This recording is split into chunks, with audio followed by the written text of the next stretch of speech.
Antes que nada, muchas gracias a todos los que oraron por mí cuando me vieron estornudar y toser ayer.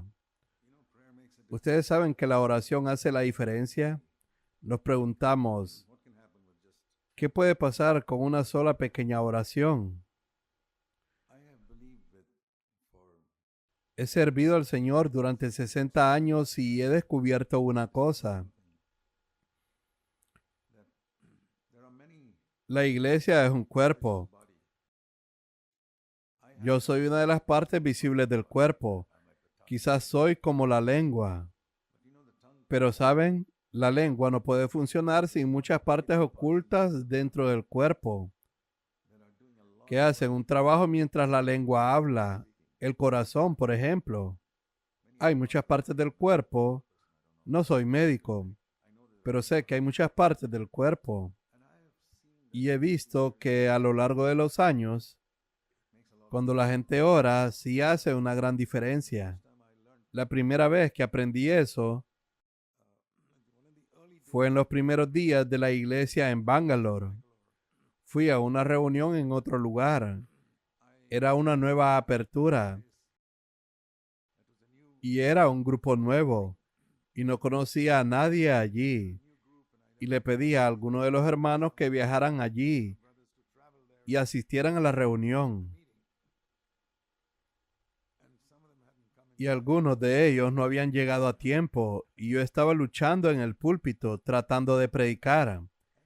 Y luego dos hermanos de nuestra iglesia finalmente llegaron y se sentaron en la parte de atrás y la atmósfera cambió inmediatamente. Nunca olvidaré eso. Tuve una libertad tremenda después de ese momento, porque habían dos personas sentadas allí y sé que estaban orando por mí. Ese fue el primer día que aprendí la tremenda diferencia. Puedes ser un predicador muy talentoso y puedes pensar que puedes hablar en cualquier momento. Bueno, si es una conferencia secular, las personas con habilidad para hablar pueden levantarse y hablar. Pero un siervo ungido de Dios no habla así, porque la carga principal en su corazón es, Señor, ¿cuál es el mensaje exacto que este grupo de personas necesita? ¿Cómo se supone que voy a saberlo? Solo Dios lo sabe. Quiero decir, si solo se trata de dar una conferencia sobre diferentes temas de la Biblia, se puede hacer en cualquier momento. Si lo has hecho muchas veces, puedes hablar libremente. Pero un mensaje profético significa dar exactamente lo que este grupo de personas necesita. Y si leíste el Antiguo Testamento, no sé si notaste que cada uno de los profetas tenían una carga diferente. Ahora bien, un maestro es diferente de un predicador. El maestro puede tomar cualquier tema y decir, estudiemos Efesios. Él puede levantarse en cualquier lugar sin ninguna preparación si lo ha hecho 10 o 15 veces. Puede levantarse y enseñar sobre Efesios o Filipenses, o dar un estudio bíblico sobre el arrepentimiento o algo así. Pero lo que buscamos hacer en nuestras conferencias es la predicación profética, que significa exactamente según la necesidad de este grupo que está sentado aquí. Vas a otro lugar y te encuentras con un grupo diferente y con una necesidad diferente. Es extremadamente difícil saberlo a menos que tengas una revelación de Dios. Y ahí es donde la oración de la gente hace una gran diferencia. Una tremenda diferencia. Así que no pienses que orar por alguien que está predicando es algo muy pequeño. Es una parte muy vital. Es como algún órgano interno del cuerpo que provee fuerza. Mi esposa lo hace todo el tiempo cuando estoy hablando, incluso a veces cuando estoy hablando por Zoom, desde nuestra casa, y a menudo digo que ella es como el corazón que bombea la sangre, y yo soy como la lengua que habla. Yo recibo todo el crédito, pero no se dan cuenta de que hay un corazón bombeando la sangre. Y muchos de ustedes pueden hacer esa parte al orar por los siervos de Dios. Eso es muy importante. Si eres parte de una iglesia local y tienes un siervo sincero de Dios que no busca tu dinero o no busca tu honor, sino que realmente ama y cuida al rebaño de Dios y busca servirlos y quiere ser un siervo, aunque son muy pocos las personas así, pero si existen, si tienes a alguien así, debes orar mucho por él. Hoy quiero pasar primero al Evangelio de Juan, en el capítulo 1.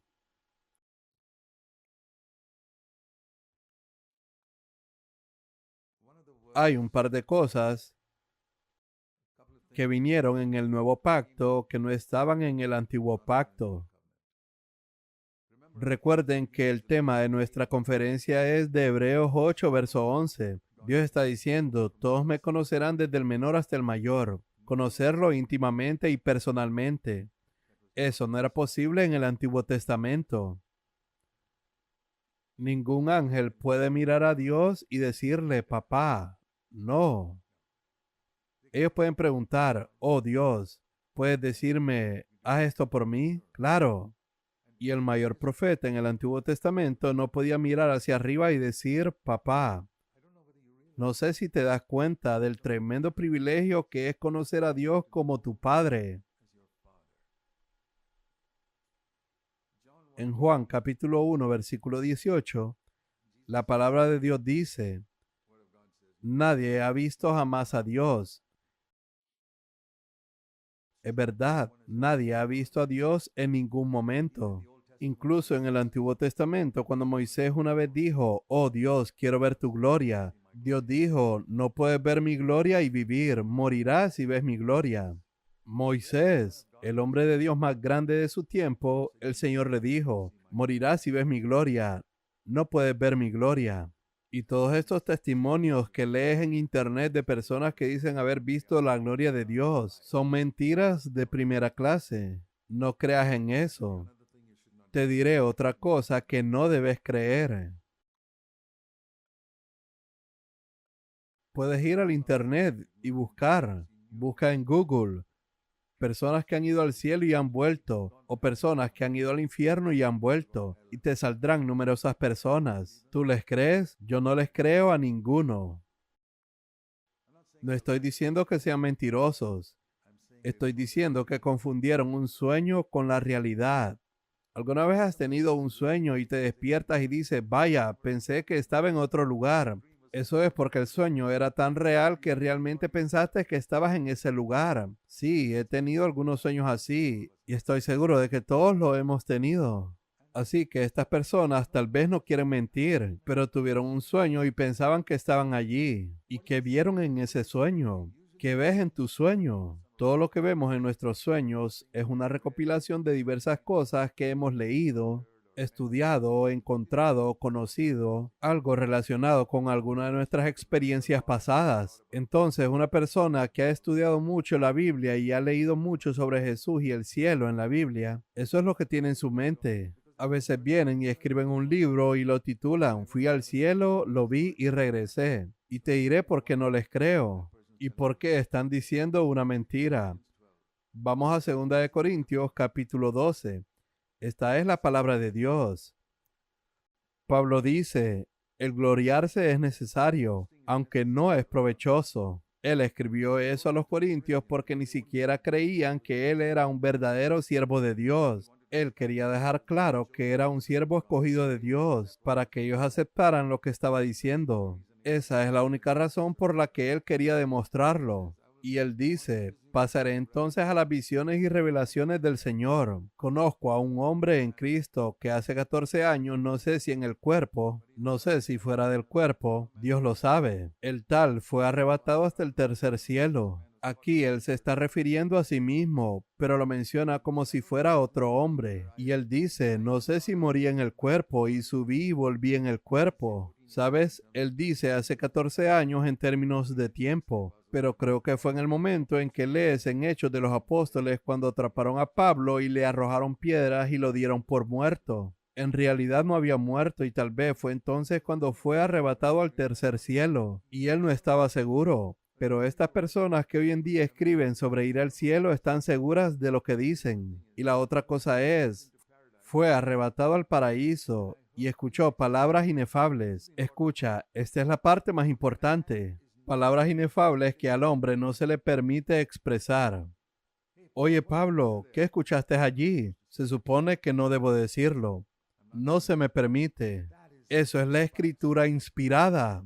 Por eso creo que cualquiera que se ha llevado al cielo no tendrá permitido hablar de lo que ya haya visto allí. Así que cuando un hombre escribe un libro y dice, esto es lo que vi, yo digo, hermano, eso fue una ilusión, fue un sueño. No quiero llamarte mentiroso. Estás escribiendo un libro para ganar dinero o para volverte famoso. No engañes a la gente. Tuviste un sueño y hablas de eso como si fuiste al cielo. Ten mucho cuidado con las cosas que lees en internet. Muchas de ellas son falsas, no son ciertas y son todo tipo de historias. Y si estás más familiarizado con lo que lees en internet que con lo que dice la palabra de Dios, te diré esto. Esto lo digo a menudo. Si tienes una Biblia en tu idioma y cuando la lees, no la lees detenidamente, escucha con atención.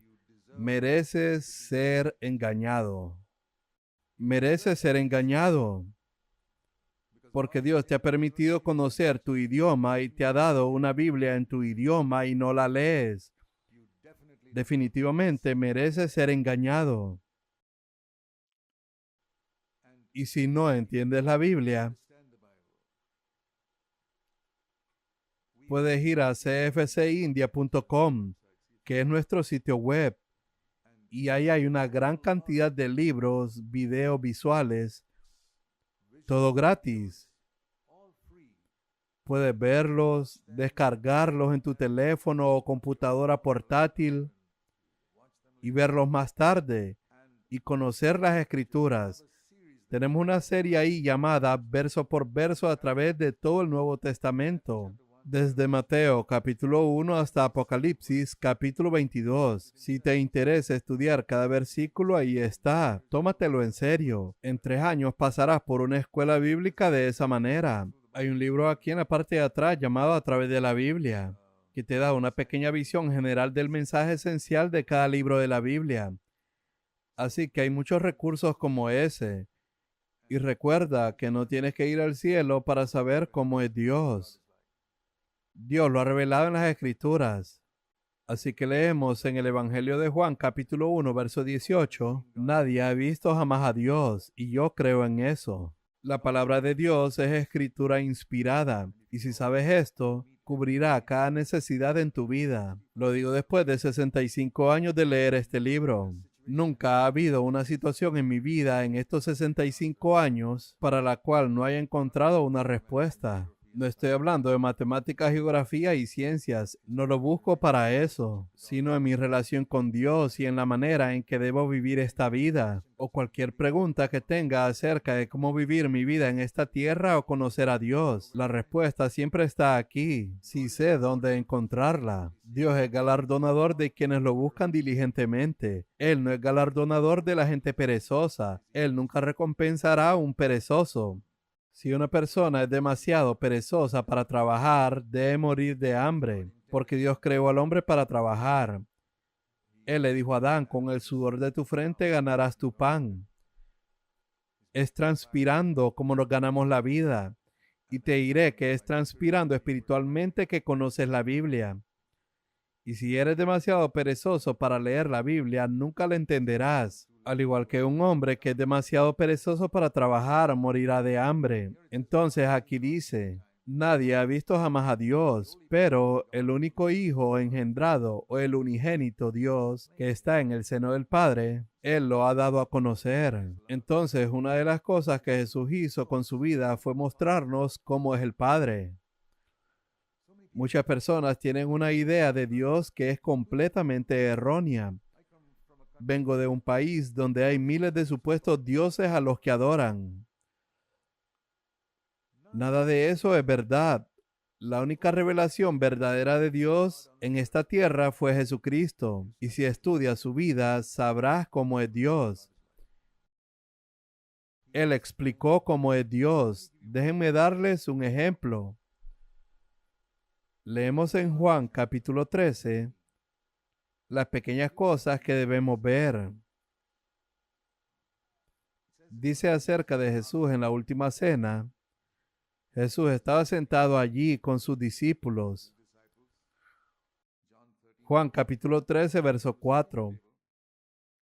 Se levantó de la cena y se quitó el manto y tomando una toalla se la ciñó. En Juan 13, verso 5, luego echó agua en una vasija y comenzó a lavar los pies de los discípulos. Ahora bien, ese es el trabajo de un siervo. La gente rica en Israel tenía siervos, y los siervos estaban allí para lavar los pies de los visitantes que venían a comer. Jesús dijo, yo soy el siervo aquí. Los otros eran demasiado importantes. Pedro dice, soy el líder. Mateo dice, soy un contador público. No lavo los pies de nadie. Todos son importantes. Así que Jesús dijo, bueno, yo soy el único aquí que es un siervo. Vaya actitud a tener. Espero que tengas esa actitud a donde quiera que vayas. Yo soy el que es un siervo, soy el que está dispuesto a hacer el trabajo sucio. Recuerdo en los primeros días cuando tuvimos nuestro primer edificio en Bangalore y designamos a diferentes hermanos para hacer diferentes partes del trabajo una vez por semana. Había un hermano que debía limpiar el baño, pero no vino. Quizás se retrasó, quizás su hijo estaba enfermo, o se le pinchó una llanta en el camino o algo así. Y el Señor me dijo, ¿por qué lo esperas a él? ¿Por qué no vas tú y lo haces? Hazlo como si fuera tu casa. Ese día aprendí que el edificio de la iglesia era como mi casa. Yo no espero a que otras personas limpien el baño de mi casa. Y no espero que otras personas limpien los baños del edificio de la iglesia. Así que fui y lo limpié. Lo he hecho más de una vez. No es algo grande. Lo haces en tu casa. Y si ves la iglesia como tu hogar, simplemente lo haces. Así que Jesús estaba dispuesto a hacer el trabajo más sucio. Y cuando las personas vienen a ser miembros de nuestra iglesia, les digo que los requisitos para ser miembros de CFC en Bangalore es que deben estar dispuestos a lavar los baños. Nunca encontrarás una iglesia en el mundo que imponga tal condición. Si no estás dispuesto a limpiar los baños aquí, hermano, busca otra iglesia. Si solo quieres predicar desde el púlpito, hay otras miles de iglesias a las que puedes ir. Si quieres limpiar los baños, ven aquí, te daremos muchas oportunidades. Porque aquí estamos formando siervos en esta iglesia. No estamos formando grandes predicadores honorables. Y digo que cada uno de nosotros, los ancianos, también lo hacemos. Hacemos cualquier trabajo sucio en esta casa, como limpiar los pisos. Recuerdo en los primeros días, cuando era más joven, podía hacerlo mucho más. Había una anciana viuda muy pobre que vivía en una casa pequeña y tuvo que mudarse a otra casa que tenía que ser limpiada. Así que me tiré al suelo con un balde de agua y froté el suelo para limpiar la casa para esa pobre anciana viuda. No es algo grandioso. Lo hago en cualquier momento y si tuviera un poco más de habilidad lo haría incluso hoy. No estamos llamados a ser nada más que siervos. Si quieres conocer mejor a Dios, sé un siervo de los demás. Quiero mostrarte esto. Esto es lo que hizo Jesús. Él les lavó los pies. Y te digo, no ves a muchos predicadores haciendo eso hoy. Ellos adoptan títulos que los mantienen alejados de ustedes y se ofenderán si los llamas hermano o pastor fulano de tal. Quieren que los llamen reverendo fulano de tal. Otra cosa que quiero que sepas es que después de que Jesús les lavó los pies, vean lo que dijo y conéctalo con este versículo.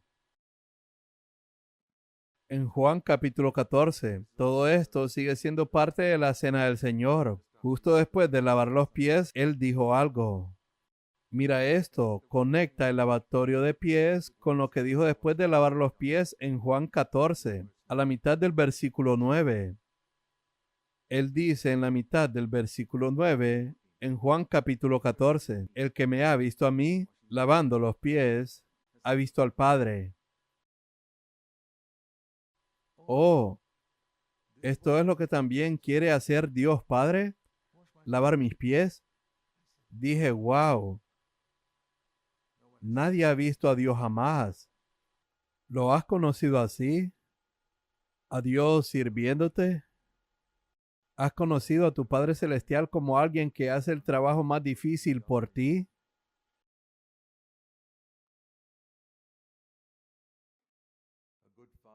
Un buen padre estará dispuesto a limpiar a un bebé después de cambiarle los pañales.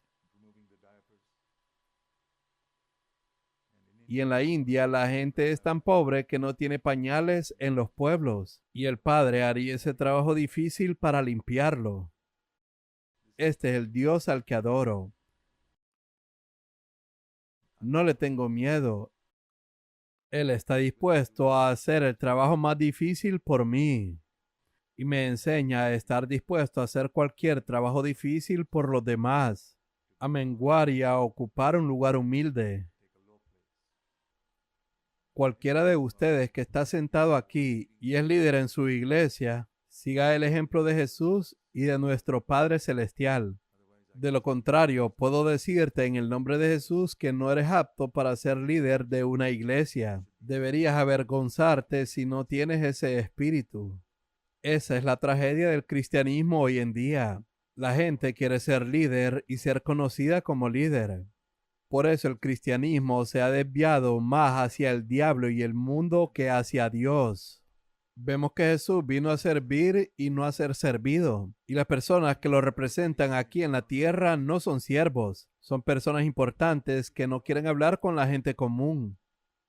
Cuando comenzamos CFC en Bangalore, teníamos todo tipo de personas altamente educadas con posgrados y personas muy pobres que ni siquiera podían hablar inglés y apenas terminaron la escuela.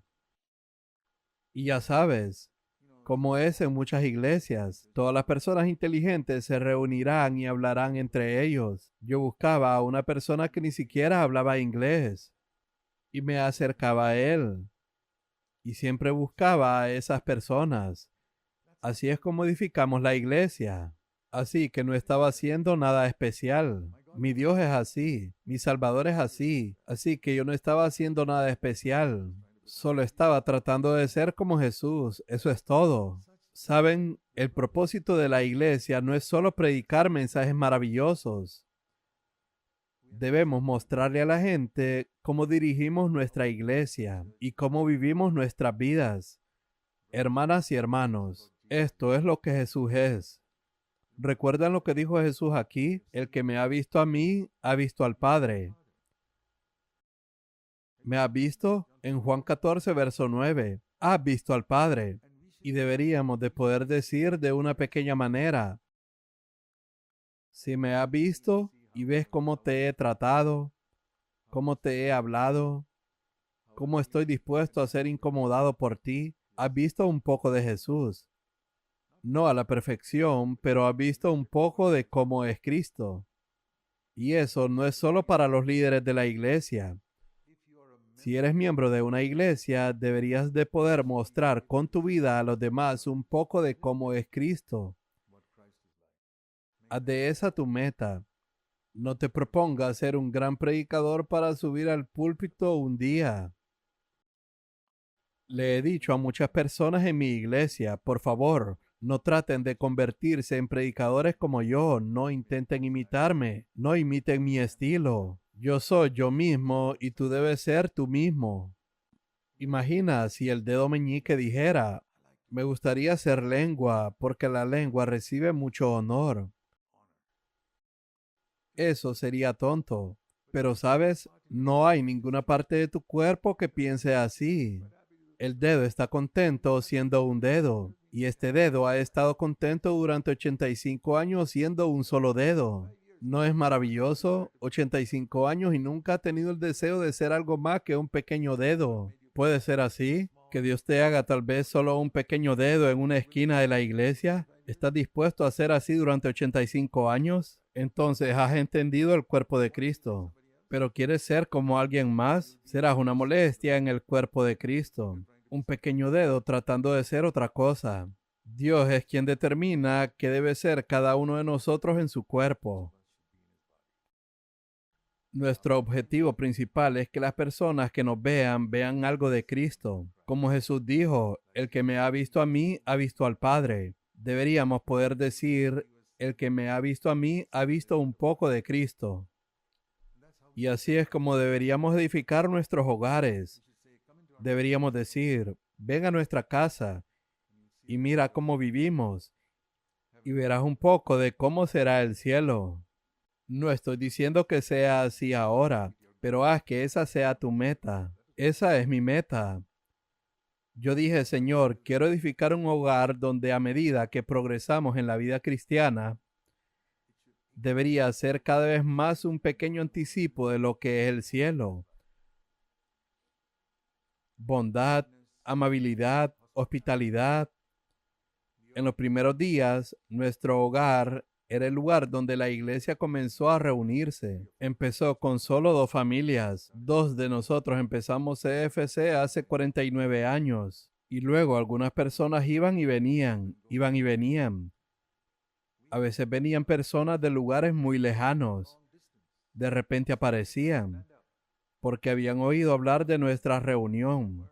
No sabía quiénes eran, pero se quedaban sentados toda la reunión. Y al final pensábamos, estas personas van a tener que viajar una larga distancia para volver a sus casas. Vamos a darles algo de almuerzo con lo que tengamos. No habíamos preparado nada. Normalmente nunca almorzábamos juntos porque todos tenían que ir a casa a almorzar. Y de vez en cuando venía esta familia de muy lejos. Así que mi esposa decía, vamos a darles almuerzo. Yo decía, está bien. Y les dábamos el almuerzo y luego se iban. Y ellos estaban contentos de que les ofreciéramos esa hospitalidad. Y descubrí más tarde que mi esposa no almorzó ese día porque no quedaba nada. Eso pasó más de una vez. Ella me servía y yo pensaba que sobraba bastante, pero no era así. Y yo alababa a Dios por eso. Quiero decir, ella no murió de hambre, ella estaba bastante sana. Pero lo que estoy diciendo es que así es como edificamos la iglesia, no solo a través de mensajes poderosos desde el púlpito. Todos los hombres sabrán que ustedes son mis discípulos cuando se amen unos a otros. Muéstrenles un poco de amor. Eso les hablará mucho más que los mensajes poderosos. Jesús vino a dar a conocer al Padre, a mostrar que Dios es un Padre amoroso, y usó muchos ejemplos para ilustrarlo. Porque a veces cuando oramos, creo que todos hemos tenido esa experiencia de Dios, ¿realmente nos estás escuchando?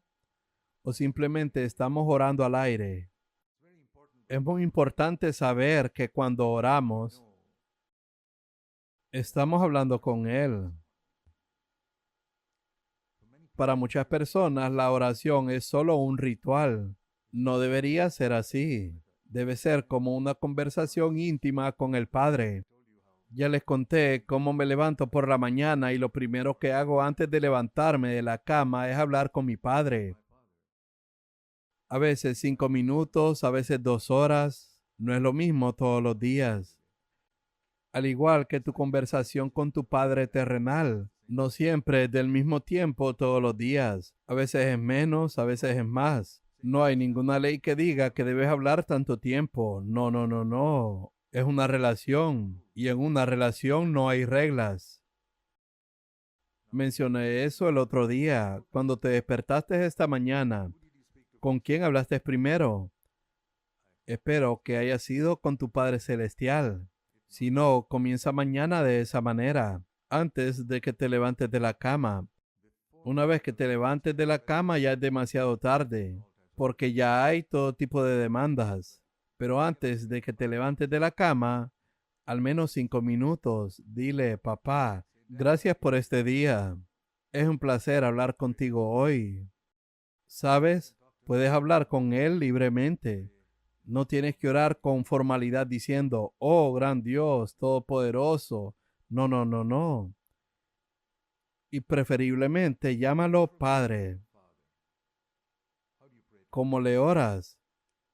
Dices, oh Dios, o dices, papá.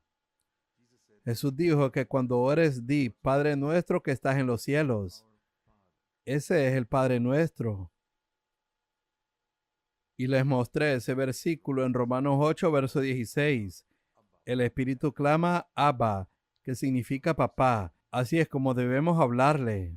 Muchas personas cuando oran dicen, oh Dios. Y ustedes se preguntarán, ¿no es Dios? Sí, pero si mi hijo viene a mí y me dice, Señor Punen, me gustaría hablar con usted. Yo diría, oye, ¿qué pasa? Él dirá, ¿no eres el señor Punen? Lo soy, pero tienes que llamarme papá. Soy tu papá. Otras personas me llaman señor Punen. ¿Qué crees que Dios piensa cuando dice que deberías llamarlo Padre y tú lo llamas Dios? Creo que es más o menos lo mismo. Él es Dios, pero por supuesto, si no has nacido de nuevo y no has entregado tu vida a Cristo, por favor, llámalo Dios. Él no es tu Padre. Por favor, llámalo Dios. Si no has entregado tu vida a Cristo, no tienes derecho a llamarlo Padre. Él no es tu Padre. Lamento decirlo, pero es la verdad. Cualquiera que esté sentado aquí, si no ha entregado su vida a Cristo, no tiene ningún derecho a llamarlo Padre. Él no es tu papá. Pero si te has arrepentido de tu pecado, lo cual significa que has dado un giro. No estoy diciendo que hayas vencido el pecado, no. El arrepentimiento significa un giro de 180 grados.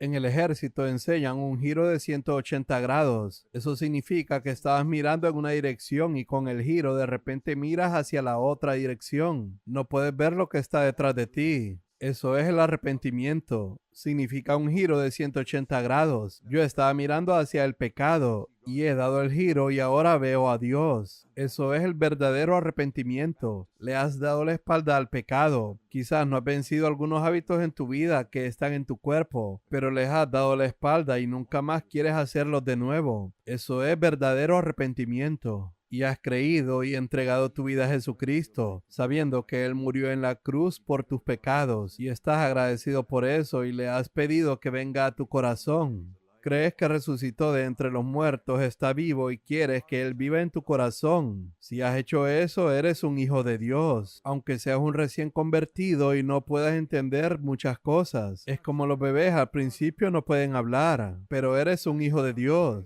No importa si no puedes orar bien o si no has nacido de nuevo, eres un hijo de Dios. ¿Qué sabe un bebé? Pero ese bebé es un miembro muy preciado de la familia. Y en la iglesia buscamos ser como una familia.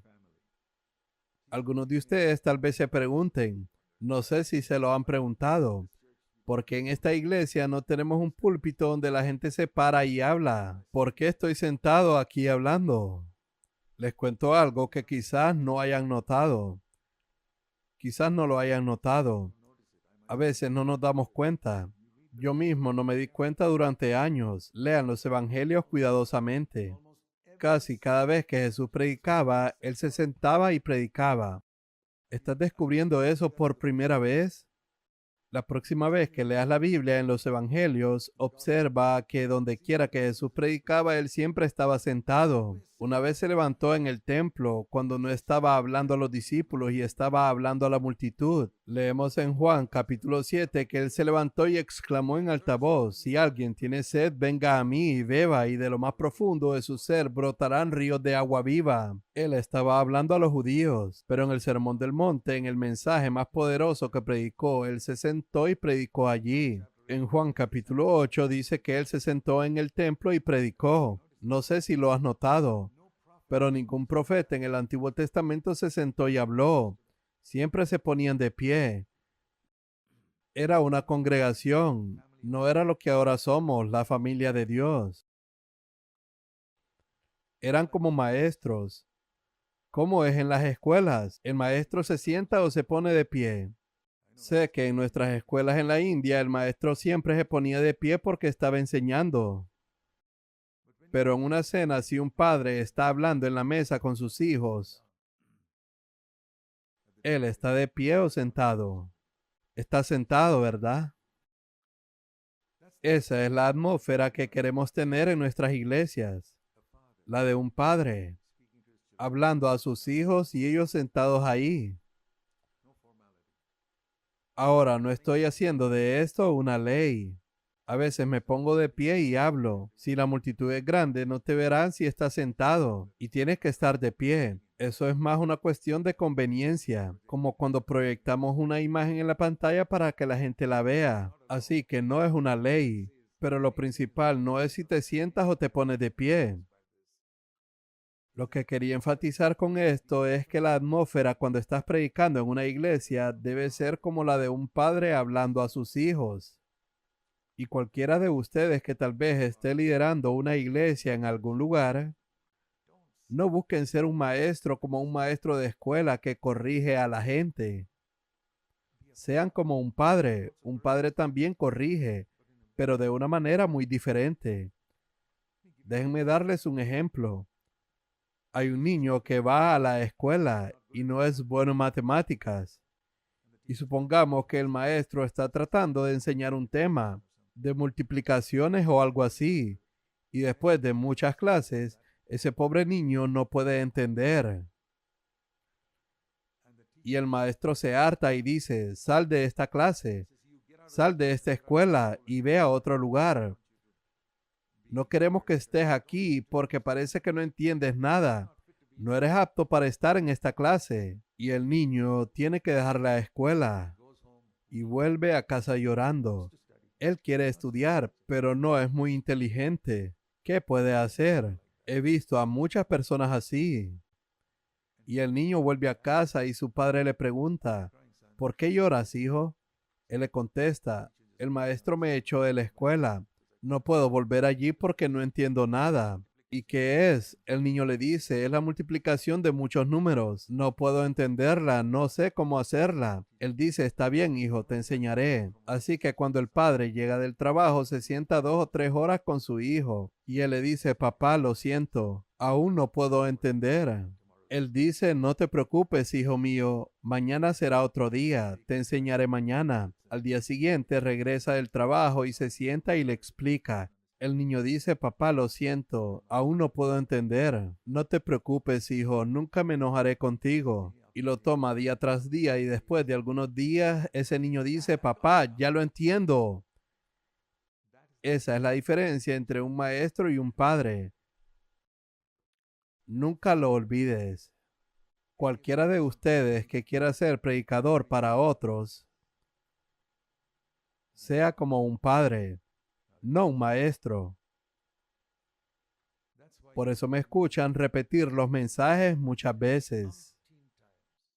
Los listos dicen, ya escuché eso del hermano Zach 3 o 4 veces. Bien, eres listo. Pero mi querido hermano, hay algunas personas aquí que no son tan inteligentes como tú. Y yo estoy pensando en ellas. Y siempre en una congregación hablo para la persona más débil, no para los más listos.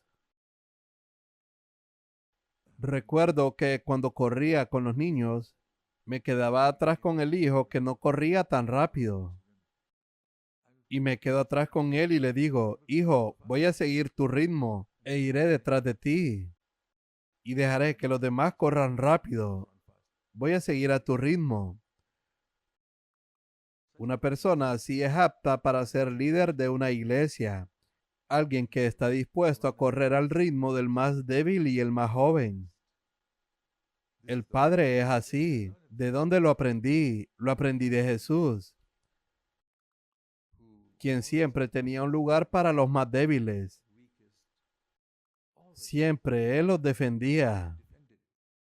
No tengo tiempo para mostrarles todo esto, pero ustedes conocen estos pasajes. En una ocasión en que entró al templo y todos los niños gritaban, alabado sea el Señor, aleluya. Y los fariseos se molestaron y dijeron, mira a estos niños gritando, diles que se callen. Jesús les dijo, estoy más interesado en escucharlos a ellos que a ustedes. Me gusta Jesús. Él se puso del lado de los niños. Él dijo, tal vez no puedan pronunciar las palabras correctamente como ustedes, fariseos listos, pero amo su alabanza.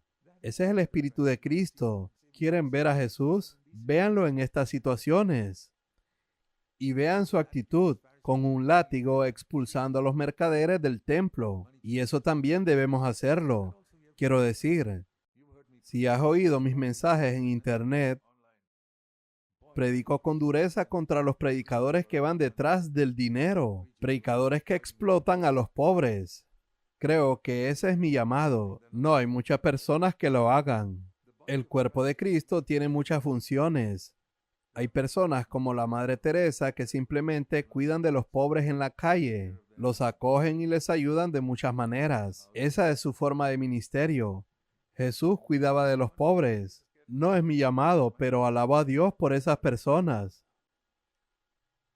Luego están otros que son llamados a predicar como Jesús. Y algunos pocos son llamados a tomar el látigo. No mucha gente quiere eso porque es un ministerio muy impopular. Me ofrecí como voluntario y dije, Señor, estoy listo. Alguien tiene que hacerlo. Ese es uno de los ministerios de Cristo. tomar el látigo y echar a todos los mercaderes en la iglesia de hoy que están interesados en recolectar dinero de la gente pobre. ¿Sabes? Esa fue una manifestación de la ira de Jesús. Hay dos ocasiones en las que encontré a Jesús realmente enojado. Hay una ira que es pecaminosa y hay una ira que no es pecaminosa. El otro día les mostré ese versículo en Efesios 4, verso 26. Airaos, pero no pequéis. Hay una ira con pecado y es peligrosa. Leímos eso en Mateo capítulo 5. Puedes seguir enojándote e ir al infierno en Mateo 5, verso 22 en adelante. Pero en Efesios 4, verso 26 hay otra ira sin pecado. Y esa es la ira que Jesús tuvo. Cuando la gente lo abofeteaba, él no se enojó. Eso habría sido pecaminoso. Cuando la gente azotaba a Jesús, él no se enojó. Cuando lo llamaban Belcebú, príncipe de los demonios, él nunca se enojó. Él dijo, están perdonados. Pero cuando vio a la gente explotando a otros pobres en el templo y sacando dinero de ellos, él se enojó mucho. Y habríamos pensado que él les habría dicho, por favor, quiten esas mesas y que se fueran de allí. No. Él volteó las mesas y todo el dinero cayó al suelo y rodando por todas partes. Abrió las jaulas y dejó salir a los pájaros y tomó un látigo y los echó. No creo que haya azotado a alguna persona. Él azotó a todas las ovejas y les dijo a todos, salgan de aquí. Y alguno de los que estamos sentados aquí hubiera ido a él y le hubiera dicho, Señor, no te enojes. ¿No le habrías dicho eso a él? Ustedes, gente santa, ¿por qué te enojas, Señor? No deberías enojarte. Somos tan santos, ¿verdad? Aún no entiendes ni conoces a Jesús. Todos me conocerán, dice el Señor. Y esto es parte de conocer al Señor. Él no siempre es el dulce y gentil y apacible Jesús. Sí lo es, pero también es alguien que se enoja mucho cuando ve que explotan a los pobres, como los predicadores que explotan a los pobres. América está llena de ellos. Jesús está enojado. El cuerpo de Cristo contiene cientos de miles de personas. Debe haber al menos 2 o 3 que usen el látigo, ¿no? ¿Es un número demasiado grande? ¿2 o 3 de 100,000? Yo digo, Señor, quiero ser uno de esos, porque nadie más está tomando el látigo. Dime, ¿cuántas personas has escuchado en tu vida predicar con dureza contra los predicadores que ganan dinero a costa de los pobres? ¿Has escuchado a alguien más aparte de mí? Espero que sí. Nunca escuché a alguno en la India. Y dije, está bien, es un trabajo impopular, pero lo haré. Para mí es lo mismo que limpiar el baño. Nadie quiere hacerlo. Yo lo haré.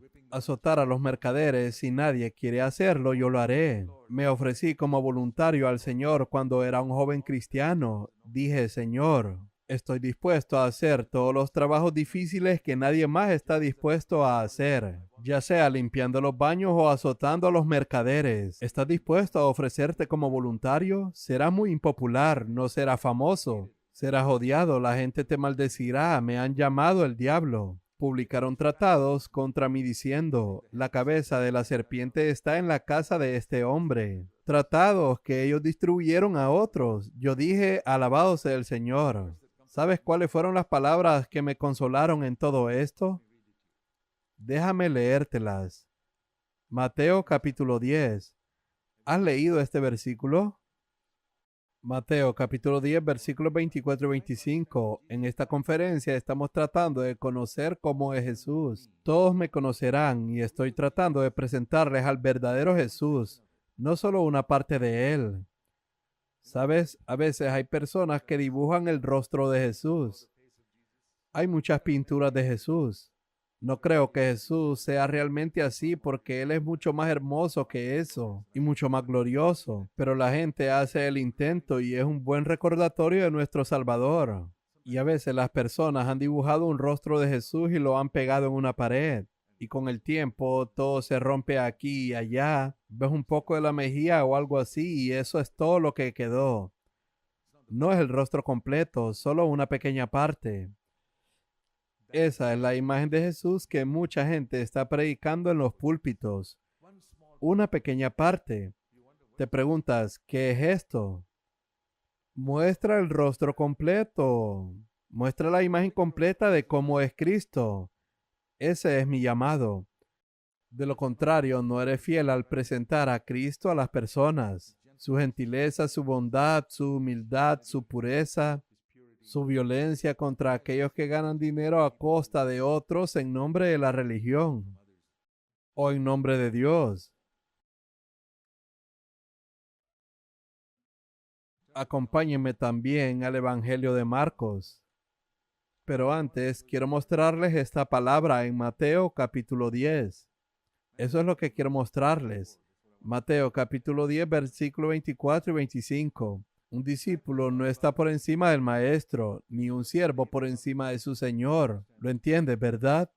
No deben ser mayores que su maestro. Deben ser menos que Cristo. No deben estar por encima de su señor. Somos siervos. Le basta al discípulo llegar a ser como su maestro. Eso es suficiente. No intentes ser superior a tu maestro. ¿Cuál es la aplicación? Si llaman al jefe de la casa príncipe de los demonios, ellos llamaron a Jesús el príncipe de los demonios. ¿Cuánto más deberían llamarte a ti que eres miembro de su familia? Léelo de nuevo. Si llaman al jefe de la casa príncipe de los demonios, ¿cuántos peores nombres deberían llamarte a ti? Primera pregunta, ¿eres miembro de la familia de Jesús? Si dices que sí, ¿cuál es el peor apodo que alguien te ha puesto? ¿Nadie te ha puesto un mal apodo? Dudo que seas miembro de la familia de Jesús.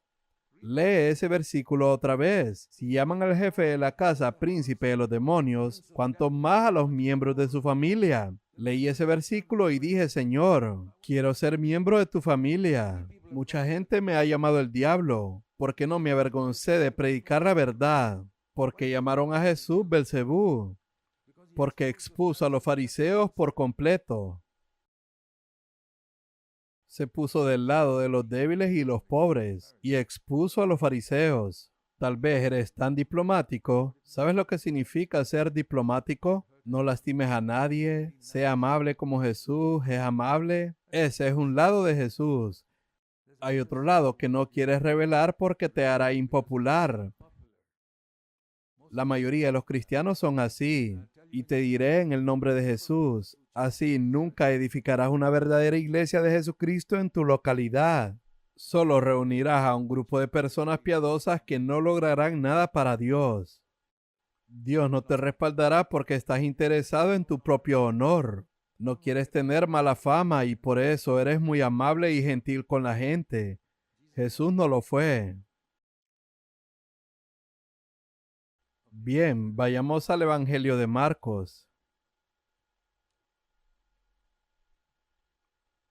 En el capítulo 3, cuando Jesús estuvo enojado. Es importante entender esto porque leemos en Efesios 4, verso 26, airaos pero no pequéis. Y en Mateo 5, verso 22 habla de una ira con pecado que te puede llevar al infierno. Pero en Efesios 4, verso 26 es un mandamiento. Enójense pero no pequen. Estamos tratando de entender cómo es Jesús. Todos me conocerán. Queremos conocer al Jesús que estaba enojado por algo. ¿Por qué estaba enojado? Ese es el tipo correcto de ira por el que yo también debo enojarme. No cuando la gente me hace daño. Si la gente me hace daño o me dice el diablo y me enojo, es pecado. Pero hay otro tipo de ira. Si no me enojo, estoy pecando al no enojarme. Por ejemplo, cuando ves a un predicador de la televisión pidiendo dinero o diciéndole a esas personas pobres que le den dinero. Y he visto que eso no solo es en las congregaciones de los Estados Unidos, también en la India, en Nigeria y en otros lugares. Predicadores con gente pobre y ves las fotos de la congregación. Y el predicador tiene 2 o 3 autos Mercedes-Benz y aviones privados. Y estas personas pobres entrando y dándoles dinero. Sucede aquí en Estados Unidos, en Nigeria, en la India. Y cuando ves eso y no te enojas, te digo en el nombre de Jesús que no eres como Jesucristo. Puedes ver eso y decir, bueno, déjame ver algo más. ¿Y no te enojas con ese hombre que explota a la gente pobre? Déjame decirte, si nadie más te lo dice, no eres como Jesucristo. Estás tratando de ser como ese Jesús gentil y apacible porque quieres honor. Si nunca lo escuchaste de nadie más, lo escuchaste hoy. Jesús estaba enojado. Ahora déjenme contarles otra ocasión en la que Jesús se enojó. En Marcos capítulo 3. Nuestro tema es Todos me conocerán. Estoy tratando de ayudarte a conocer a Jesús, al verdadero Jesús, no al falso. No solo una parte, entonces no sabes quién es Él. Tienes que conocer todo el carácter de Jesús. En Marcos capítulo 3, Jesús fue a la sinagoga y había un hombre que tenía una mano seca y paralizada. Y lo observaban para ver. ¿Quién lo estaba observando? Los fariseos, para ver si lo sanaba en el día de reposo. Ellos estaban más interesados en mantener un ritual que en sanar a un hombre pobre con la mano seca. Imagínate si tu mano derecha estuviera seca. Difícilmente podrías hacer algún trabajo, pero estaría feliz si alguien pudiera sanarla. Pero a ti eso no te importa. Vas a guardar el día de reposo, porque ese día no se debe hacer nada. Y Jesús le dijo al hombre que tenía la mano seca, levántate y ponte aquí en medio. Y le preguntó a la gente, ¿es lícito en el día de reposo hacer el bien o el mal, salvar una vida o matarla? Y escuchen esto, él miró con enojo. ¿Quieres seguir a Jesús? Muchos le alaban y dicen, te seguiré a donde sea, seguiré hasta el fin, te seguiré. Síguelo aquí. A ver, algunas personas con enojo. ¿Alguna vez has sentido lo que Jesús sintió aquí?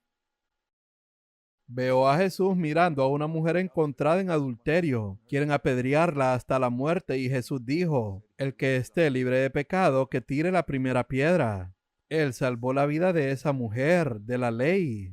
¿Sabías que hay una ley en el libro de Deuteronomio que dice que una mujer que comete adulterio debe ser apedreada hasta la muerte? ¿Sabes quién le dio esa ley a Moisés?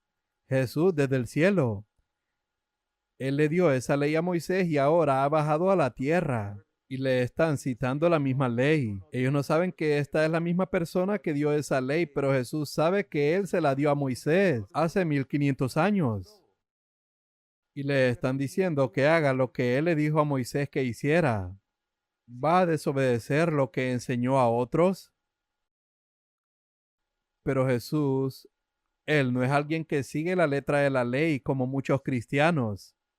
La compasión por las personas que sufren es una fuerza muy poderosa en el corazón de Jesús.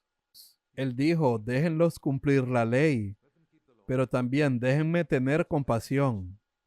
La gloria de Dios se ve en Jesucristo, no lleno solo de verdad. Juan 1, verso 14 dice, lleno de gracia y de verdad. Debe haber un balance. Así que dijo, el que esté sin pecado, que arroje la primera piedra. Y empezando por el anciano, se fueron. ¿Sabes por qué nadie se atrevió a levantar una piedra? Si alguien hubiera dicho que no tenía pecado, Jesús habría expuesto cada pecado de la vida de esa persona. Ellos lo sabían, así que se asustaron. Decían, parece saber mucho Jesús sobre las vidas ocultas de las personas. Él expondrá cada pecado de mi vida. Será mejor que me vaya. El más anciano salió primero porque era el más pecador. Luego siguieron los demás. Y finalmente, ¿qué dijo Jesús? El que esté libre de pecado, que arroje la primera piedra. Finalmente quedó un hombre de pie. Y Jesús había dicho que el que estuviera sin pecado debería tomar la piedra y arrojarla. Allí estaba él. ¿Por qué no lo hizo? No obedeció el primer mandato que dio a Moisés hace 1500 años, apedrear a la mujer encontrada en adulterio. Y aquí está el segundo mandato que dio, el que esté libre de pecado que arroje la primera piedra. Él no lo haría. Él dice, mujer, ¿dónde están los que te condenan? Ella dice, no están, Señor. Jesús le dijo, pues yo no te condeno. Ese es el Jesús en el que creo. Él no es un legalista que se apegó a la letra de la ley para venir a reprimir a la gente. He visto a predicadores así. Ellos no entienden ni una sola cosa sobre ser como Jesús. Por ejemplo, la Biblia enseña que una mujer debe cubrirse la cabeza cuando está orando o compartiendo la palabra de Dios, e insistimos en eso en nuestra iglesia porque obedecemos la palabra de Dios. Obedecemos los mandamientos pequeños y grandes. No decimos que si te sientas en nuestras reuniones tienes que hacer eso, pero si compartes y si quieres orar, por favor, cúbrete tu cabeza y hazlo, porque la palabra de Dios lo dice y respetamos a Dios. Todas nuestras hermanas se cubren la cabeza con un velo, pero supongamos que viene una visita que no sepa nada sobre esto y se sienta allí. Yo nunca la humillaré diciéndole, hermana, ¿te cubrirás la cabeza con un velo? Nunca. Incluso si una de nuestras hermanas no quiere hacer eso, digo, está bien, que se tome su tiempo para entender la palabra de Dios. Y lo dejo así. Hay personas que son minuciosas con pequeños detalles e intentan atacar a las personas. No debemos hacer eso. Jesús fue compasivo. Él desobedeció la ley que él mismo dio porque la compasión por una pobre mujer que sufría era tan grande en su corazón. Nosotros no tenemos esa compasión. A veces somos duros con la gente equivocada. Deberíamos ser duros con los fariseos, no con pobres mujeres pecadoras. Así que estamos tratando de entender cómo es Dios. El que me ha visto al Padre, dijo Jesús. Así que cuando miro la vida de Jesús, veo cómo es mi Padre Celestial y quiero ser como Él. Cuando Jesús resucitó de entre los muertos, fue un tremendo privilegio ser el primer ser humano en ver al Cristo resucitado, porque este fue el comienzo de una nueva creación. Jesús resucitando de entre los muertos es una nueva creación. Ese es el tipo de cuerpo que voy a tener cuando Cristo venga de nuevo y que tú vas a tener si has nacido de nuevo. Fue algo similar a cuando Dios creó a Adán. Ya sabes, Dios moldea un montón de barro que parece un hombre perfecto, pero no respira. Y Dios sopla en él. ¿No te hubiera gustado estar ahí para ver eso? Quiero decir, no es posible, pero me hubiera gustado ver eso físicamente. Y no solo leer sobre ello, sino ver físicamente a Dios creando a Adán. Pero no podemos tener ese privilegio. Pero ¿qué hay del principio de la nueva creación del Jesús resucitado? La creación de Adán fue el principio de la vieja creación. Ahora el principio de la nueva creación es Jesús saliendo de la tumba, la primera persona de esta nueva humanidad. Ahora, ¿quién va a tener el honor de ser la primera persona de ver a Jesucristo resucitado? Si Dios me hubiera preguntado, habría dicho, creo que debería ser María su madre, porque ella sufrió mucho. Fue llamada prostituta y adúltera cuando nadie entendió que el Espíritu Santo la hizo quedar embarazada. Y ella soportó todo eso y todo lo que sufrió a lo largo de su vida. Vio a su hijo siendo golpeado, azotado y humillado. Una madre sufre más que nadie. Seguramente ella debería ser recompensada viendo a Jesús resucitado de entre los muertos. Pero Dios dice no. ¿Qué hay de uno de los discípulos? Uno de los realmente humildes. No. Entonces, ¿a quién elige? Dios busca al peor pecador por aquí. María Magdalena. Una mujer pecadora. Y en primer lugar, una mujer. Yo hubiera elegido a un hombre, porque se supone que los hombres son los que van adelante, y después las mujeres. Y Dios elige a una mujer. Y elige a una mujer muy pecadora. Y no solo una mujer pecadora, sino una mujer que tenía demonios dentro de ella. Verás, no eres poseído por demonios a menos que te abras al diablo de alguna manera. Ellos no entran en cualquiera ni en todos. De lo contrario, el mundo estaría lleno de personas poseídas por demonios. Así que ella se había abierto a los demonios de alguna manera impura y los demonios entraron. Pero fueron expulsados y ella nació de nuevo. Y Dios dice, esa es la mujer que va a tener el privilegio de ser el primer ser humano en ver al Cristo resucitado. Yo no califico, pero María Magdalena sí calificó. Y alguien que sea como María Magdalena calificará en nuestras iglesias y tendrán honores que algunos de nosotros, personas inteligentes, no obtendremos de Dios. Dios dice, porque mis pensamientos no son los pensamientos de ustedes, ni sus caminos son mis caminos. Isaías 55, versos 8 y 9. Y no son ligeramente diferentes. No es que el camino de Dios sea de esta manera y el mío esté 5 grados a la derecha. No. Ni siquiera es 180 grados. 180 grados se refiere a la dirección opuesta y no es así. Porque como los cielos son más altos que la tierra, así mis caminos son más altos que sus caminos, y mis pensamientos más que sus pensamientos. Haz de ese tu versículo. Vamos a Isaías capítulo 55. Es muy importante entender esto para que seamos humildes, porque a veces tenemos pensamientos elevados sobre nosotros mismos. Pensamos que sabemos mucho y que podemos enseñar, solo porque algunas personas en nuestra iglesia vienen a nosotros en busca de consejos, y comenzamos a enorgullecernos.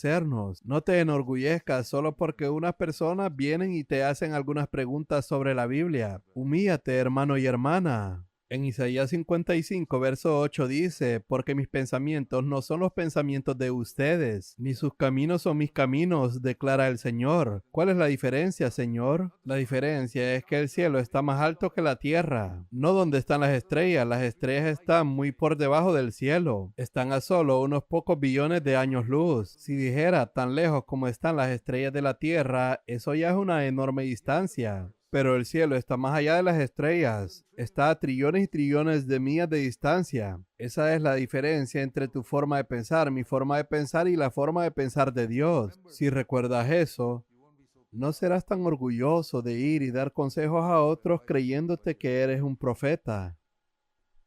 Si tienes pensamientos humildes sobre ti mismo, entonces Dios puede hablarte. Porque como los cielos son más altos que la tierra, así mis caminos son más altos que sus caminos. Nuestra manera de pensar es completamente diferente a la de Dios. Por eso, cuando la gente viene y me pide un consejo, yo me pongo alerta. Y yo digo, Señor, esta persona está confiando en mí como siervo del Señor y me está pidiendo consejo. Tengo temor a Dios. Tengo un temor reverente cuando la gente viene a pedirme consejo después de haber servido al Señor durante 60 años. Pero he visto a jóvenes que recién comenzaron a servir al Señor ayer y ya están listos para dar consejos proféticos a la gente. Qué insensata puede ser una persona. Qué insensato puede ser como cristiano. Porque como los cielos son más altos que la tierra, ¿has entendido que los caminos de Dios no son tus caminos? Debe haber reverencia. La gente me ha pedido consejo durante 50 años, pero incluso hoy tengo temor reverente cuando intento dar un consejo a alguien. Y yo digo, bueno, no estoy tan seguro, hermano o hermana, no sé qué decirte. La gente me pregunta, hermano Zach, ¿crees que debería casarme con esta persona? Yo digo, no lo sé, pero puedo orar por ti. No soy Dios. Puedo guiarte, puedo darte algún consejo, pero no puedo decirte eso. Pero hay muchos predicadores que no son como yo y dicen, hermano, deberías casarte con esta persona. Hermana, deberías casarte con esta persona. Ellos están a millones de millas de distancia de Dios. Están tan seguros de sí mismos, son arrogantes, no tienen temor de Dios, no tienen reverencia por Dios, no hay entendimiento de los caminos de Dios, no tienen temor de Dios. Isaías 55. Los cielos son más altos que la tierra. Déjenme darles el ejemplo de un poderoso siervo de Dios, el apóstol Pablo. Lo dice en 1 Corintios capítulo 7. Esto es escritura, recuerda. Él está dando su opinión sobre algo. Él está hablando aquí sobre si el esposo de una mujer muere. ¿Debería ella casarse de nuevo? Si alguien te hace esa pregunta, ¿tendrás una respuesta? Tú dirás, claro, sé qué hacer. Si su esposo ha muerto, se puede casar de nuevo. ¿No es eso lo que dirías? Pero aquí está, 1 capítulo 7, verso 39. La mujer está ligada mientras el marido vive, pero si el marido muere, está en libertad de casarse con quien desee, solo que sea en el Señor. Pero en mi opinión, será más feliz si se queda como está. Y mira lo que dice, y creo que yo también tengo el Espíritu de Dios. ¿Quién está hablando? El poderoso apóstol Pablo. A diferencia de algunos de los predicadores de hoy que dicen, estoy completamente seguro de que el Espíritu Santo está hablando a través de mí. Este hombre está escribiendo las escrituras y dice, creo que tengo el Espíritu de Dios. Hermano, si no aprendes humildad ahí, nunca la aprenderás en toda tu vida. Leo pasajes como este y realmente me hacen humilde. Este poderoso, ungido, siervo de Dios, lleno del Espíritu Santo, llamado Pablo, que escribió tantos libros de la Biblia, escribe algo y dice, no estoy muy seguro. Esta es mi opinión y creo que tengo al Espíritu Santo. Escucha a un hombre así. Ese es el hombre que conocerá la mente de Dios mejor que un hombre que dice, así dice el Señor. Te lo digo en el nombre de Jesús. Aléjate de él. Tal vez no podrás alejarte 1.000.000 de millas. No tenemos tanto espacio en la tierra, pero aléjate unas cuantas millas de un hombre como ese. Mantente al menos a unas pocas millas de distancia de esa persona que está dispuesta a darte consejos y decirte lo que debes hacer. Ve al hombre que dice, te daré mi opinión, hermano y hermana, pero creo que tengo el Espíritu de Dios. Oraré por ti para que no cometas un error. Ese hombre tiene más probabilidades de estar en lo correcto que las que están seguras de sí mismo. Espero que hoy hayas visto un poco de cómo es Jesús. Todos me conocerán, desde el menor hasta el mayor. No te desanimes. No aprendí todas estas cosas sobre Jesús en un día o en un año. Me ha tomado 65 años llegar a conocer a Jesús un poco mejor. Y es un viaje maravilloso conocerlo mejor y mejor cada vez. Segunda de Corintios, capítulo 3, verso 17, es uno de mis pasajes favoritos en relación con esto. Segunda de Corintios, capítulo 3. Por cierto, generalmente a Jesús se le llama Señor en el Nuevo Testamento. Pero hasta donde yo sé, hay solo un lugar en el Nuevo Testamento donde el Espíritu Santo es llamado Señor. Solo uno. Es interesante. Y eso es en 1 Corintios capítulo 3, verso 17, donde dice, el Señor es el Espíritu y donde está el Espíritu de Dios hay libertad. Este es el único lugar donde el Espíritu Santo es llamado el Señor. Recuerden, Él es la tercera persona de la Trinidad. Dice en el verso 15, y hasta el día de hoy, cada vez que se lee a Moisés, un velo está puesto sobre sus corazones. En aquellos días Moisés se refiere al Antiguo Testamento. En aquellos días esa era la Biblia que existía. Así que podemos leerlo de esta manera. Y hasta el día de hoy, cada vez que se lee la Biblia, un velo está puesto sobre sus corazones. Significa que pones una sábana gruesa sobre esta página y no puedes leerla. ¿Sabes que cuando lees la Biblia no puedes entenderla? Debes humillarte para entenderla. Pero si una persona se vuelve al Señor, ¿a qué Señor? Versículo 17, el Espíritu Santo. Si te vuelves al Espíritu Santo, el velo es quitado. He comprobado eso muchas veces. Lo leo y creo que lo he entendido, que soy una persona muy inteligente y mi inglés es bueno. Pero después de leerlo muchas veces, el velo es quitado y quedo sorprendido. Me tomó 16 años de mi vida aprender una simple verdad, que Jesús fue tentado exactamente como yo en cada área y que como hombre Él venció el pecado. Eso es lo que trajo la victoria sobre el pecado en mi vida y así es como supe que lo entendía.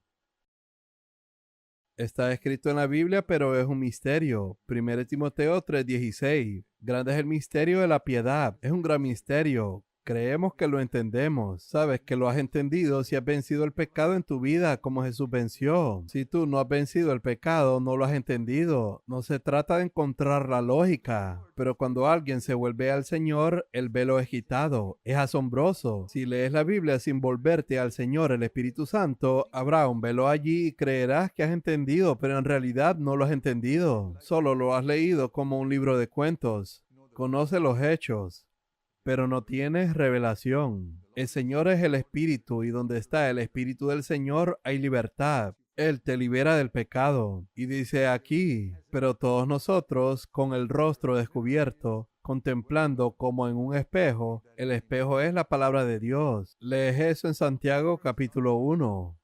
El espejo es la palabra de Dios y en ese espejo ves la gloria de Jesucristo. Así que la Biblia es un lugar donde se supone que debo ver la gloria de Jesucristo. no solo doctrinas. Mucha gente va a la escuela bíblica para estudiar doctrinas. Yo estudio la Biblia para ver a Jesús, la gloria de Jesús. Todos me conocerán. Así que comenzamos con el versículo 15. Y hasta el día de hoy, cada vez que se lee a Moisés, en otras palabras, está hablando de leer la Biblia, y cuando lees la Biblia hay un velo y no puedes entender. Pero cuando te vuelves al Espíritu Santo, el velo es quitado. Y ahora, versículo 18, cuando el velo es quitado, ¿qué vemos en esta Biblia? No vemos doctrinas, vemos la gloria de Jesucristo. Déjame preguntarte, ¿qué buscas cuando lees la Biblia? ¿Obtener doctrinas allí? O quizás algo peor que eso, porque tienes que predicar un sermón el próximo domingo. Ajá, y por eso estás leyendo la Biblia. No, lee la Biblia para ver la gloria de Jesús, no para preparar sermones. Eso es para tu propio honor. Quieres preparar algo ingenioso. Lees algo aquí, lees algo allá y sobre eso y preparas un sermón. Está bien. Esfuérzate para preparar tus sermones, pero espero que quieras mostrarle a la gente la gloria de Jesús, no solo lo inteligente que eres. Muchos predicadores solo se están mostrando a sí mismos. Hay una rima infantil que dice: el pequeño Jack Horner estaba sentado en un rincón, comiendo su pastel de Navidad. Metió el pulgar, sacó una ciruela y dijo: ¡qué buen chico soy! ¿Has escuchado esa rima infantil? Así son muchos predicadores. Predican y dicen: vean qué predicador tan inteligente soy. Eso me recordó esa rima infantil. Ese no es nuestro objetivo. Nuestro objetivo es que la gente vea a Jesús cuando terminen de escucharnos. No llegarás allí de la noche a la mañana, pero si trabajas en ello, di: Señor, no quiero ningún honor, no quiero dinero. Quiero que la gente vea a Jesús más claramente cuando termine de predicar. Pero no podrás mostrar eso a los demás si no ves a Jesús en las Escrituras. Si lees las Escrituras para obtener una doctrina o para obtener un sermón, no verás nada. El verso 18 dice: en el espejo vemos la gloria del Señor. Es la gloria de Jesús lo que vemos aquí. Y si ves la gloria de Jesús, el Espíritu Santo te transformará en la misma imagen de gloria en gloria, así como lees aquí. Por eso trato de leer las Escrituras para ver cómo es Jesús, porque quiero verlo ahí. Pero dice, solo está en los Evangelios. No, está en toda la Biblia. Déjame mostrarte Lucas capítulo 24. Lucas capítulo 24. ¿Conoces la historia después de la resurrección? Jesús estaba caminando hacia Emaús con dos discípulos. Yo creo que era un hombre y una mujer, no dos hombres. ¿Siempre has pensado que eran dos hombres? ¿Por qué piensas así? ¿Por qué crees que solo los hombres pueden ser discípulos de Jesús? ¡Qué arrogancia la del hombre que piensa eso! Cuando lees Lucas capítulo 24, verso 13, donde ellos iban caminando a una aldea llamada Emaús, ¿por qué crees que deberían ser dos hombres? ¿Por qué no puede ser un hombre y una mujer? Un esposo y una esposa caminando hacia su hogar. Y les diré por qué digo eso. Porque al final de la historia ellos invitan a Jesús a entrar en su casa. Ellos vivían juntos en una casa y creo que es más probable que fuera un hombre y una mujer viviendo juntos que dos hombres viviendo en esa casa, porque invitaron a Jesús a comer. No puedo imaginar que dos hombres cocinaran una comida para alguien. Tengo el presentimiento de que allí debe haber sido un hombre y una mujer. Por eso creo que son un esposo y una esposa los que lo invitaron a comer. Así que no siempre pienses que cuando escuches discípulo debe ser un hombre. Pueden ser dos mujeres o un hombre y una mujer. Y mientras hablaba Jesús les dijo: ¿de qué están hablando? Y él comenzó a hablarles y luego escuchen esta maravillosa palabra. Mientras Jesús les predicaba, dice aquí en el verso 27, comenzando por Moisés, se refiere al libro de Génesis. Moisés escribió Génesis y los primeros 5 libros. En el versículo 27, comenzando por Génesis y hasta Malaquías, el último profeta. En otras palabras, todo el Antiguo Testamento desde Génesis hasta Malaquías.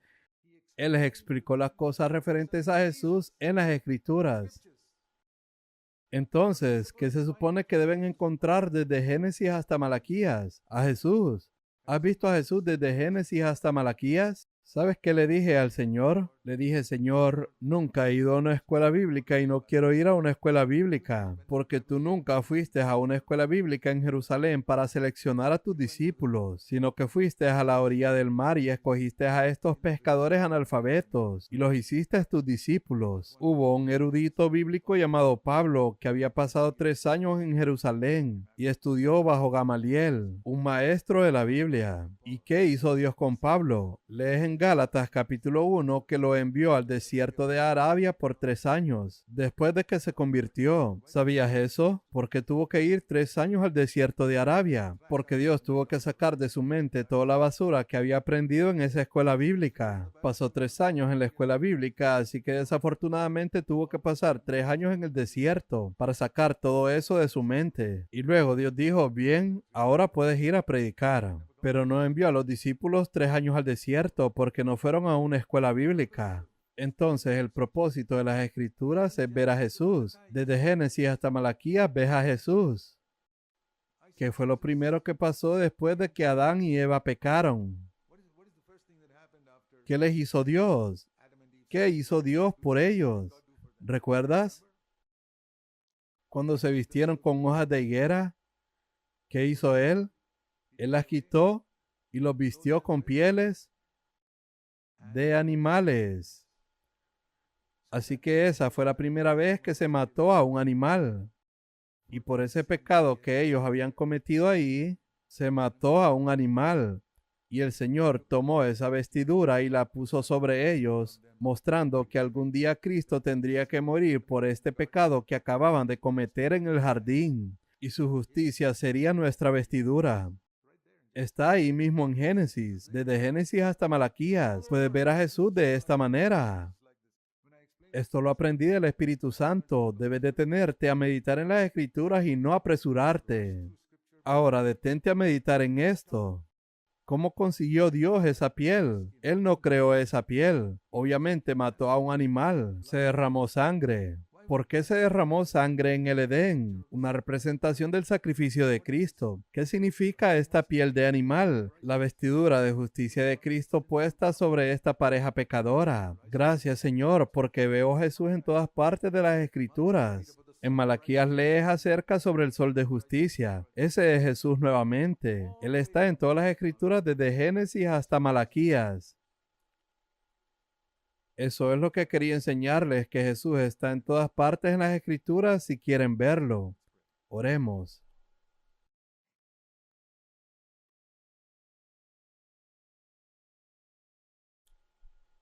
Creo firmemente que el Señor te ha hablado algunas cosas hoy.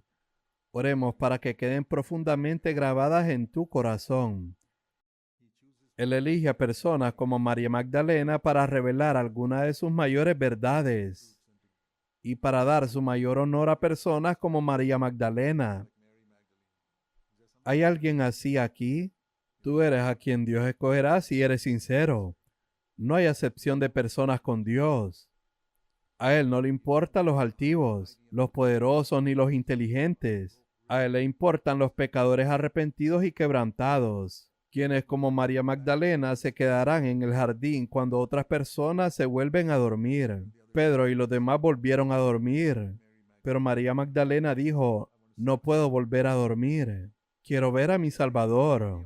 Alguien se ha llevado su cuerpo, quiero saber dónde está. Aun cuando Pedro y los demás volvieron a dormir, María no lo hizo. A esa persona es a quien Jesús se revela. Y si eres así cuando todos los demás se van y dices, Señor, quiero conocerte, quiero encontrarte, tengo hambre y sed, ayunas y oras y buscas a Dios, tú eres quien se encontrará con el Señor. Anhela eso, querido hermano y hermana. Anhela ser el tipo de persona que tiene hambre y sed por el Señor, que nunca se saciará hasta que Cristo venga y lo satisfaga. Padre Celestial, ayúdanos a todos. Oramos no para ser gente inteligente, sino a ser aquellos que tienen hambre y sed por el Señor. Oramos en el nombre de Jesús. Amén.